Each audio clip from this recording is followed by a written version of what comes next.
banter between the two of you whilst you were filming? Any that you can share with the audience? There was always banter. I was usually butt of everybody's jokes. Craig was a real gentleman, actually. You were, I mean, he totally was. I mean, Danny, on the other hand, was... Danny is not a gentleman. But yeah, I was kind of like the new toy, so... and Bobby and me are just like Bobby and me. It's like Crichton and Kachansky are exactly the same. But Craigie, I love those Crichton and Kachansky teams, though. You know, a happy period day and all that kind of. It's like, wow, all these years later. I mean, and most of the people that were there hadn't even been born when the first series aired. So it's quite nice to see. It's quite nice to see the generational impact that it's had, and like parents have introduced their kids, who've introduced their kids. And it's. So that made me feel really old. Yeah. I know if I was born when it was. Oh, you were. Some people come up to me and they're bald or they've got grey hair and they look and they say, I spent my childhood watching you. And I'm like, piss off! What are you on about? You look older than me, you kid. I've got my dad used to fancy you. Yeah, I've got my grandma likes you. Isn't it? My dad used to fancy you, that's it. I had that a lot. Angry young man stuff, and I couldn't believe that somebody that was so young was so insightful and had. I mean, it was quite. Does anybody know Craig's Pose? Yeah. I mean, it was quite extraordinary. Talk us through that. Yeah, I started off early, really. So I was about 17 when I did a show called Riverside on BBC Two, and that kind of snowballed. I did a Channel 4 series called Black on Black, and then when Wogan was a chat show 3 nights a week, I did the Fridays on Wogan doing a poem about the week's news, and then I went on to Saturday Night Live, and on Saturday Night Live I met Paul Jackson. He was leaving after the first series of Saturday Live to go and do this curious sitcom set in space, and he said to me, because it's the right on 80s, can you read the part of the cat for me? Not offering me the part, just to see if I thought the part of the cat was racist. And I said, I read it and said, no, I don't think it's racist, it's really cool. Can I be Lister? And he said a word that ended in off. So, but I hassled him and got to get in to do an audition, and the rest is history, as they say. So I was only 23, I was 22. I was only 23 when the first series came out, so I suppose I did start young. Do you still write poetry? I still write poetry, yeah. I've been doing this series of epic poems, which I've been doing with the BBC Philharmonic Orchestra, called Scary Fairy. It's taking children's nursery rhymes and rewriting them through the eyes of this little fairy who's telling you for the first time what truly went down. Furry or fairy? Fairy, like fairy, it's your accent. I thought you were saying furry. See the regionalism here. See the regionalism here. It's fairy. This is what I had to put up with for years. I thought you were saying furry. Furry. Is it furry or fairy? So I've been doing them. So we're trying to turn them into animated films, 30 minutes long. So and with AI, it's getting easier and easier and easier. But is it ethically right? Oh my God, there's a big cut-out picture of you just facing me. Have you seen that? I was actually born out of focus. It is, it's all blurry. It's a curse, It's an absolute curse, Yeah. Oh God. I was in a swimsuit or something, wasn't I? I was in a shower in that. And you were having a chalk ice, Yeah. Yeah, Craig was having a chalk ice. I was naked in the shower. Welcome to my world. Perpetual. Fucking hell. There are people on that set that people who worked on the crew that I hadn't seen before until that day. All came up to watch the shoot, didn't they? Who are you?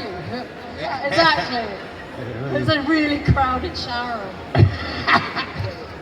That's the way I like my showers. Go on, watch it. For the record, we're in the 60s. Okay. Followed you from the first series. Yeah. Kept the straightness of the life for all the people out there. But the question I've got is. But you're both wearing Doctor Who t-shirts, I have to say. So Yeah. really. And then the fade as well. The question I've got is, what's the latest news on the next series of Red Dwarf? I have heard it being cast, but the producers are still working on it. Can you give us an idea if it's going to be The next series. Well, we had a series good to go. Well, it wasn't a series, it was one of those 90-minute specials like Promised Land. And it was a great story. And this was with using AI. You can now have me as I am, 62, speaking to me as I was 23, and it looked like we're all together, you know, it looks just completely realistic. And the idea was for me to go back in time and try and stop me getting on board this ship, because it was all going to end badly. So that was the kind of idea of the 90-minute special. But we were about a month away from filming, and the BBC and UK TV pulled the plug, said it was too expensive. So now we're just looking for another broadcaster, really, you know, so whether it be a streaming service or something like that. But we need to do it quick, because none of us are getting any younger. I mean, I'm the only one with hair, and that includes hair. Hair and hair, see that? So yeah, we need to get a wiggle on. Although they all look great for their age and all that, but yeah, we need to get a wiggle on if we're going to do it. If not, we never wanted to do a final episode. You know, I always think final episodes never really work. You know, they kind of always leave you with a sense of disappointment. And so. Well, I don't think there will be an end to it. There isn't an end to it. It's infinite.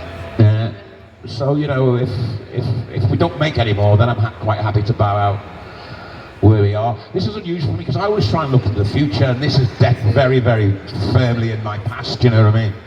But I've always tried to look on, you know, that's why, you know, like, I didn't redo Robot Wars, and I didn't redo Takeshi's Castle. I did a Gadget Show for 5 years, then left because I didn't, you know, I did Corrie for 10 years and then left because I just want new adventures, you know what I mean? And My dad directed you in Corrie, didn't he? Your dad, dad directed me in Corrie, he did. No, he didn't, it wasn't Corrie, it was an EastEnders bubble. It was an EastEnders bubble set in Manchester when Bianca, Ricky. No, yeah, Bianca, when she came back into the series, and I played a gangster called Vince. My favourite line was, Harry, get the hammer.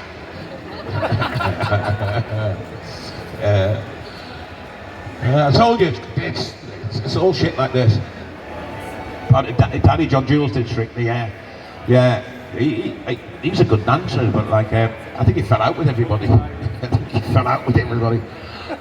Can you imagine what we've had to put up with for 40 years? Red Dwarf has gotten me through some of the hardest times in my life.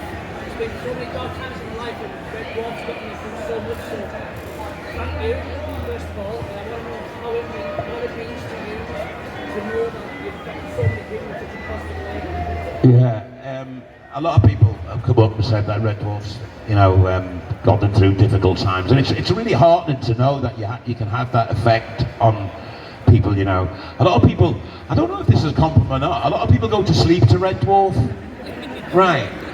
And they put this, I put it on every night to go to sleep, and I'm like, is that good or is that bad? I had somebody last week who said that my voice had comforted them through a lot, which I'd never thought of.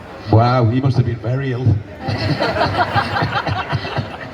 But I think I remember saying to somebody earlier, I think what you see, which is like a dysfunctional family with a lot of love, is what Red Dwarf sort of is like.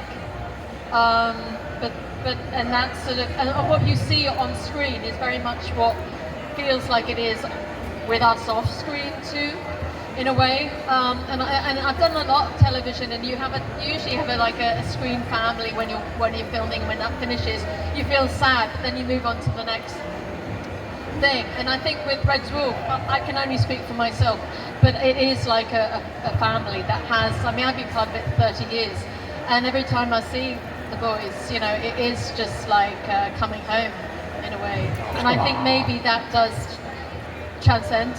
So maybe the kinship and the familiarity and the affection and the stability and security that you feel that gets you through those hard times is because actually that affection is actually there, real for life. Every time I finish a series of Red Dwarf, I come to regard the cast as people I've met.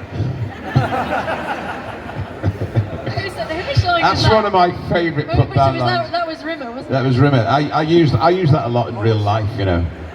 You know, there's some great lines in Red Dwarf. You've got to give Rob and Doug the credit. I mean, they made our job so easy. I mean, you know, there's a certain amount of confidence it gives you when you know that when you've said this line that the audience are going to erupt into laughter, and it makes you really relaxed as a performer, you know. So we were so lucky to have two great writers. I remember watching that episode of Jeff K, which is so obvious, JFK. Yeah. You know, and just having it written down as Jeff K was just, I think that made me laugh so much because it's what one says, and yet you don't think about it. And when is it you who says Jeff? I say Jeff K and he goes, Jeff JFK, yeah, I know. Gimbal, I or think whatever. that was just so simple but so genius. I think they're geniuses.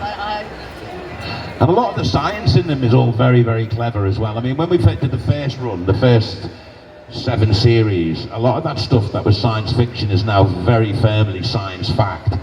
And the later run, the Dave run from 9 onwards, a lot of that is now with science both fiction. of the ones that I was in. Pardon? And did you notice that everything until series 7 was really science fact, and then you missed out 2 episodes. That series that I was in, and then you just jumped to series 9.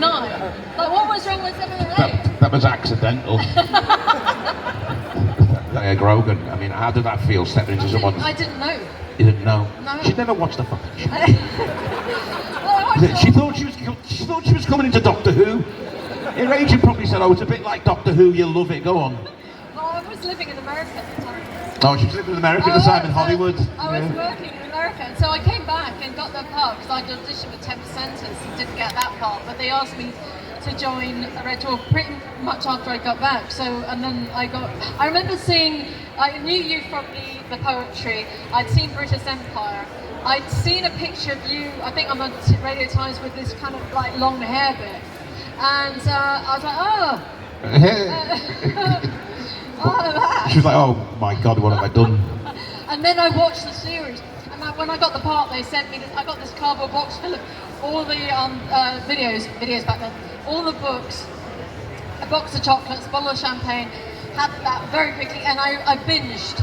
And I'd never watched anything before, and I binge watched it. So I was quite cool at the beginning before I'd seen it all. And then by the time I got on set, I watched it all, and I was so invested, and I knew these people so well. So by the time I stepped on set, I was so frightened, I was so nervous. Because I knew these people, but they didn't know me. It was quite, very humbling. Mm. Have I ever dreamt of myself? Have you ever dreamt of yourself in character? And if so, what happened in your dreams? Whoa! God. No, Craig. No, I've never really dreamt.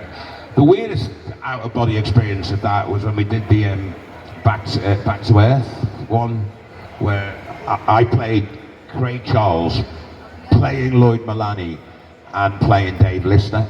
So I was playing 3 different characters really in one show. It was like 2 worlds collide. And that was a bit of a head wreck. So that's kind of an out-of-body experience, but I've never really dreamt of myself in character.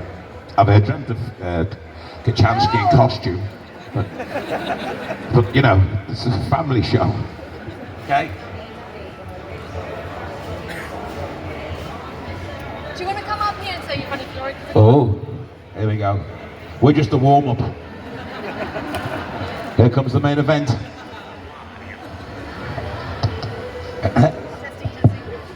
Funny story. When I went away to Northumberland on my holiday for 5 days, we went to this castle I forgot the name of, but they were filming a movie set there. And me and a friend and his mum walked towards the castle, and none of the crew members even noticed us Wow. And they were filming. while they were filming.